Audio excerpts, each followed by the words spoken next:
Muy bien chicos, buenos días, buenas tardes o buenas noches dependiendo la hora en la cual están viendo este video.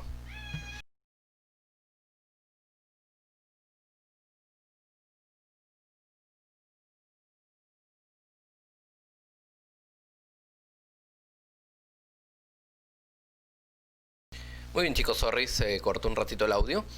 Muy bien, vamos a tener hoy día el curso de Historia del Perú con el tema correspondiente a la organización social de los incas y también parte de la organización política. Para ello, espero que tengas todos tus materiales listos, tu plumón, tu regla, tu témpera, tu color, tu acuarela, tu sketchbook, tu uju, tu compás, tu transportador, todo lo que necesites para desarrollar el tema correctamente. ¿Ok? Habiendo dado la introducción, nos toca la organización social de los incas y también parte de la organización política. Así que, iniciemos. Primero, en cuanto a la organización social, vamos a ver que los incas tuvieron una sociedad de tipo clasista. Eso quiere decir que hubieron clases sociales. Estas clases sociales tuvieron una jerarquía, es decir, una por encima de la otra. Una jerarquía. La jerarquía máxima, la jerarquía media y la jerarquía baja.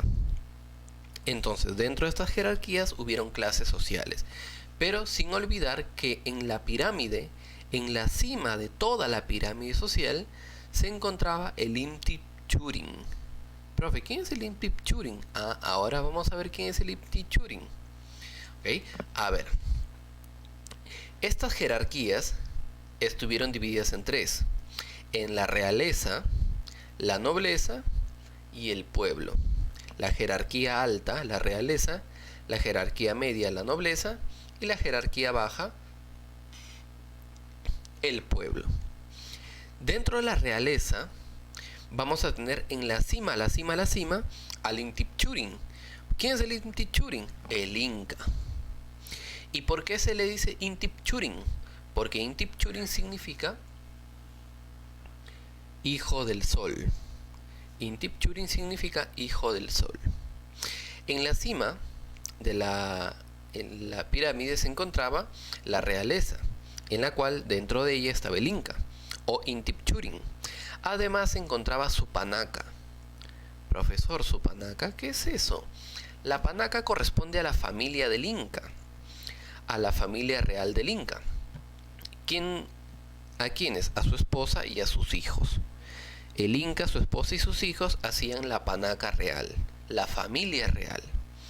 Por eso estaba la panaca, como dije, era la familia real del Inca. Dentro de ella estaba la colla, que era la esposa oficial del Inca, la esposa principal del Inca. Y estaba el Auqui. ¿Quién era el Auqui? El hijo heredero del Inca, quien iba a tomar el puesto de Intichurin cuando el Inca dejara su puesto. Además, recordar que estaba también la ñusta. La ñusta era la hija del Inca. El Auqui, el hijo varón, la ñusta, la hija mujer. Debajo de la realeza se encontraba la nobleza de sangre y la nobleza de privilegio. ¿Cuál es la diferencia entre nobleza de sangre y nobleza de privilegio? La de sangre es aquella que compartía algún vínculo sanguíneo con la realeza. Podría ser un pariente. Por ejemplo, la colla, la hermana de la colla, tenía su familia. Eso era parte de la nobleza de sangre. Compartían un vínculo sanguíneo. Por ejemplo, el hermano del Inca era parte de la nobleza. Eso corresponde a la nobleza de sangre. A estos nobles de sangre se les llamaba orejones. Este término fue acuñado por los españoles, ya que muchos de los nobles cargaban pendientes o aretes como eran de metal, eran de oro, algunos eran de oro, algunos de plata. Estos pendientes o estos aretes les alargaban el pabellón de la oreja. Por eso les decían los orejones. Dentro de la nobleza de sangre se encuentran los familiares del Inca, de los incas anteriores. Podría ser, como dije, el hermano del Inca, el papá del Inca, aquellos que compartían vínculos sanguíneos. ¿Okay? Aquellos que compartían algún vínculo sanguíneo. Aquí se encontraba también la momia del Inca. Cuando el Inca fallecía se hacía una momia. Esta momia se llamaba Malqui, se le decía Malqui, que es la momia real, la momia del Inca, y era protegida por la panaca, en este caso por la panaca real, o si era un Inca anterior, un Inca que ya ha fallecido, era protegido por la panaca noble, por la panaca noble. ¿Y qué es la nobleza de privilegio? Dentro de la nobleza de privilegio vamos a tener dos sectores: la nobleza de privilegio advenediza y la nobleza de privilegio por recompensa.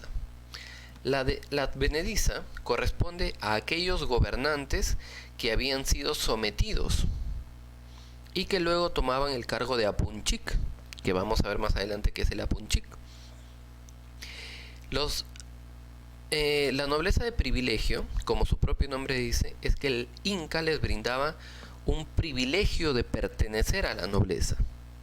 En el caso de la advenediza, eran aquellos gobernantes que se habían rendido ante el Inca, y el Inca, para no desprestigiar su poder, los agrupaba dentro de la propia nobleza y los comentaba como apunchik. Ahora más adelante vamos a ver qué es apunchik.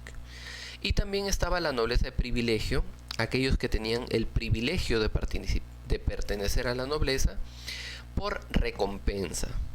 Es decir, aquellos que realizaban actos de mérito hacia el Inca o hacia el imperio, como por ejemplo los amautas, que eran los profesores de los incas, del Lauqui y de la Ñusta, y estaban las mamaconas, que también eran especies de maestras, pero maestras para las hijas del sol, para las princesas vírgenes, y les enseñaba pues a tejer, a preparar chicha, diferentes aspectos, diferente a la mauta. El amauta enseñaba al Lauqui, por ejemplo, a cómo gobernar, a cómo dirigir, a cómo contar los quipus.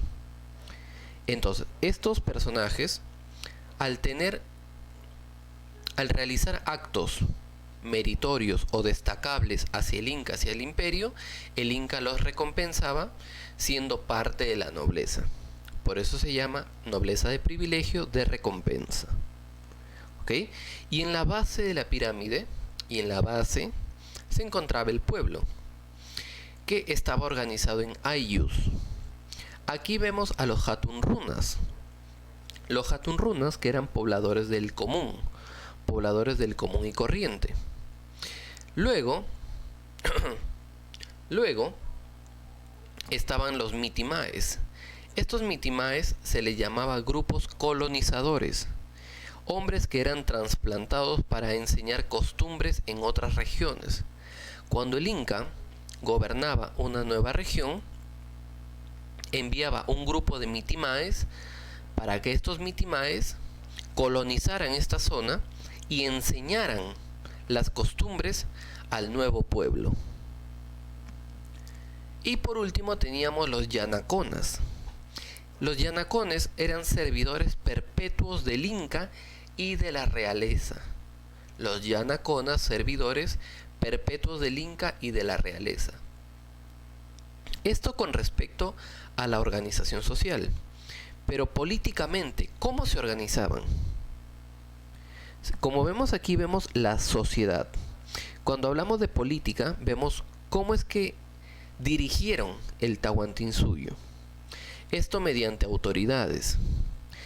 Ya que este territorio era tan extenso, tuvieron que organizarse políticamente y organizar sus territorios con diferentes autoridades. Obviamente que en la cima estaba el Zapa Inca o el Intipchurin. Debajo del Inca estaba el Tahuantinsuyo Kamachic. Luego estaba el Apunchic, y ahora vamos a ver qué es el Apunchic. Debajo estaba el Tucurricuy. Por debajo estaba el Curaca. Y por último estaba el Purej. Cada uno con una función en específico. El Zapa Inca era la máxima autoridad del imperio y el símbolo de la realeza representada por su mascaipacha, es decir, un cinto de color rojo que lo cargaba en la frente, lo tenía en la frente. Además, el Inca gobernaba junto a su Auqui, junto a su hijo, el príncipe heredero. Debajo del Inca estaba el Tahuantinsuyo Kamachic, también conocido como Consejo Imperial del Cusco. Este consejo tenía como misión asesorar al Inca en los asuntos del gobierno y estaba integrado por 4 jefes de cada uno de los suyos. Este consejo asesoraba al Inca para poder tomar las decisiones correctas.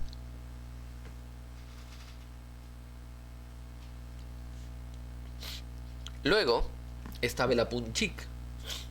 ¿Qué era el Apunchic? El Apunchic era un gobernador de cada provincia que pertenecía a la nobleza y se encargaba de mantener el orden. Como vimos, eran gobernantes que habían sido sometidos, que se habían rendido frente al Inca, y el Inca los nombró como autoridades dentro del territorio. A esto lo llamó Apunchic. Luego estaba el Tucurricuy. El Tucurricuy significa el que todo lo ve y el que todo lo oye. Era el supervisor del Inca, o también el espía real. Se encargaba de supervisar todo el imperio, las regiones, pero también realizaba la labor de casamentero, es decir, de realizar matrimonios. Y también, si observaba que algo iba mal, también juzgaba los delitos como representante del Inca. Luego estaba el Curaca. El Curaca se encargaba de repartir tierras, agua, y además organizaba la mita para el Inca, es decir, el trabajo del pueblo para el Estado. Y por último estaba el Purej. El Purej era el jefe o padre de una familia nuclear, es decir, el papá de una familia común. ¿Okay? Entonces, Zapa Inca, Tahuantinsuyo Kamachic, Apunchic, Tucurricuy, Curaca y Purej. Estos son 2 mapas conceptuales, chicos, ¿eh? El primero de forma horizontal en una hojita, en una cara, y el otro de forma horizontal también en otra cara, para que te quede bonito. Trata de utilizar tus colores, tus cuadritos, tus reglas, ¿sí? Muy bien, con eso estamos cerrando. Nos estamos viendo en la tarde, chicos. Cuídense, buena mañana, buena tarde, buenos todos los días. Chau, chau, chau, chau, chau, chau, chau.